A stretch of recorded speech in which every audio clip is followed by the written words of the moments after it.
Right. So, when you go to a movie theater, or at least when you used to, like pre-COVID or whatever, and you'd see posters for upcoming movies or movies that are currently playing, and they all seem vaguely familiar. Well, that's because they are. Marketing departments fall into a formulaic safe space when advertising for films. These are tried and proven methods that have certain psychological appeal to attract viewers. But what else are the posters telling us? Well, here we're going to answer the age old question: why do all movie posters look the same? We'll dive into a visual communication revolving around cognitive theory by associating what we view and how certain colors, spatial arrangements, or word placement can convey meaning. Then, we'll go through the common advertising tropes that marketing departments use to dupe us audience into a marginalized safe space, while concurrently going into the real deal, a Aristotelian art, a neoclassical approach to decipher these multi-million-dollar smoke and mirror shows we know as movie posters. So let's do it. The new Aristotle approach is more appropriate for something like a speech, but we'll attempt to apply to this concept. By going through the 5 whys, we'll investigate a movie poster's application.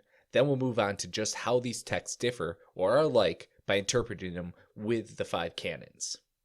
Movie posters have been used since the 1920s. Looking at movie posters throughout history, we can see similarities.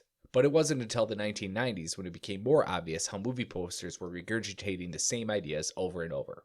This is not by accident. Marketing masterminds know what drives audience into theaters by sticking with what they know works and how it works from consumer data research and then examining previous poster designs. And this marketing isn't cheap. According to reports from the likes of The Hollywood Reporter and Investopedia, the average cost studios throw at movie marketing is around $35 million for the US alone, and that's just a run-of-the-mill flick.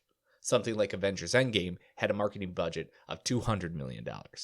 That's a lot of money to put on the line for a visual that might not work, so they played it safe.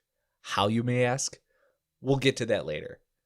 While there are way too many examples for us to get through, let's just open our minds to the concept of what we're doing here right now by looking at some of the posters in circulation today. You have Back of Action. Right away, we could gather the protagonist is not one to be tried. There's Faces Over a Scene, a classic giant face over a tiny scene. This look is used in dramas, romances, and more, pretty much anywhere where star power needs to be present, while some exploit of the film needs to be expressed for content. There's Text Over Face. This is similar to the last, where marketing wants to showcase the star power, while ingraining some tagline to say, hey, it's an important mnemonic device. There's Back to Back. Having two main characters stand back to back is one of the most prominent styles from romantic comedies. It easily depicts the complicated relationship between two main characters without needing any subtext. Raunchy comedies. Usually these are male-driven films, and we'll see the cast through someone's legs.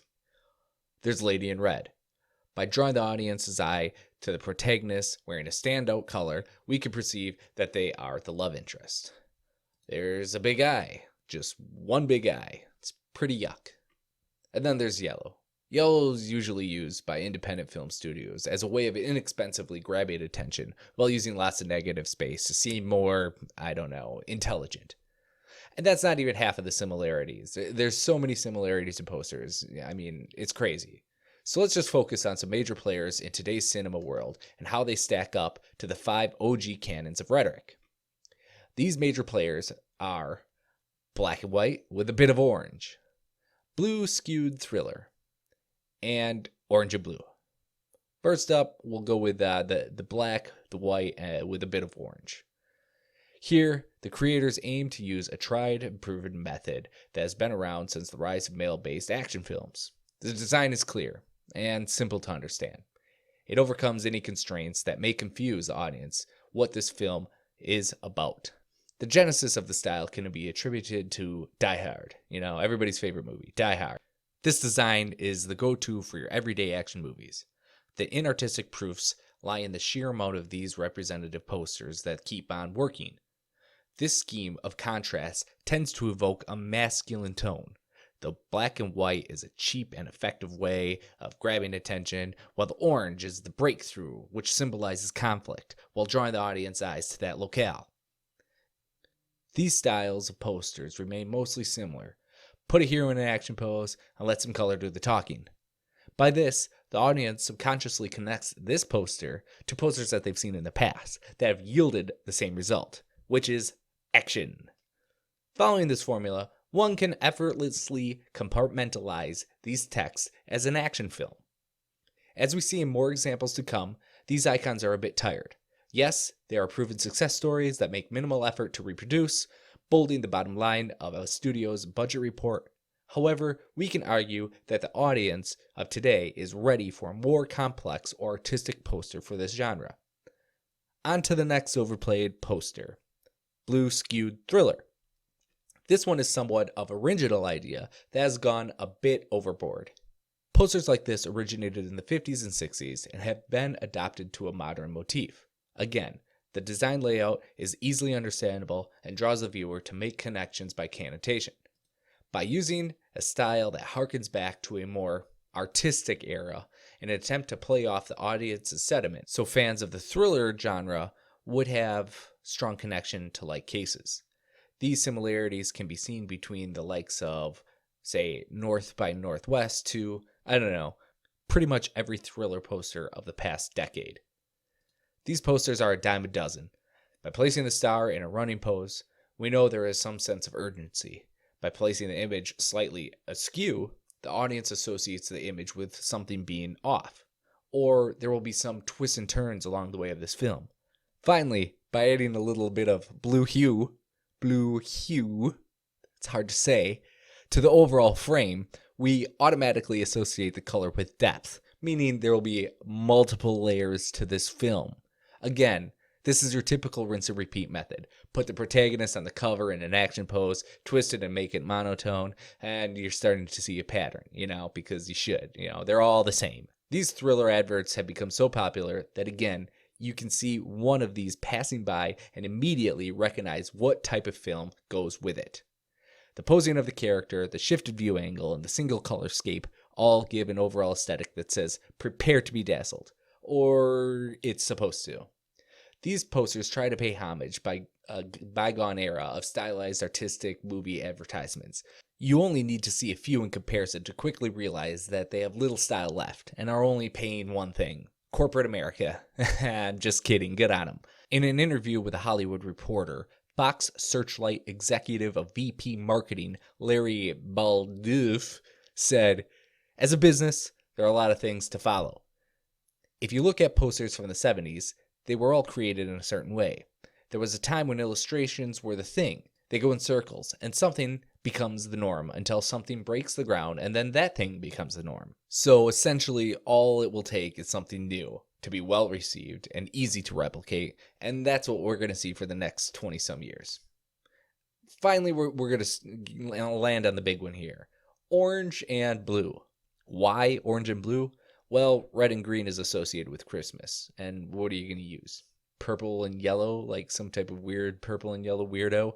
I don't think so. No, this is a poster creator's bread and butter. This poster's design can be an amalgamation of all the rest. Take your main characters, throw up some appealing contrast, and boom, you got yourself a blockbuster. And this scheme is older than you think. Starting with Casablanca, this is a widely used trope in advertising. And speaking of blockbusters, this formula was adopted by the biggest of them all: Star Wars, Avatar, The Dark Knight, Transformers, The Avengers, and more. Basically, color theory states that when you put two contrasting colors together, the colors will pop and grab our attention. Orange and blue are opposite on the color wheel and represent opposing concepts for everything around us. Fire and water, earth versus technology, dusk versus dawn. Contrast equals drama, and these two colors serve those ideas over and over and over again, mostly by action movie posters, but many others. You can see how using common movie poster ideas can convey the story genre and themes of the film at a single glance. The most beautiful budget-friendly part of this design is the fact that it can be used for almost any style that we've already discussed. It's the most effective way to draw the audience's attention. The blue-orange fusion isn't based only on color science. There are also social cultural connotations humans assign to these colors of like aforementioned contrasting ideas. None more so than the idea of light and dark. This idea is easy enough that most people of any age or culture can easily understand with just a glance. By having two complementary colors, the audience experiences conflict. What is the effect of this sign? Captivation.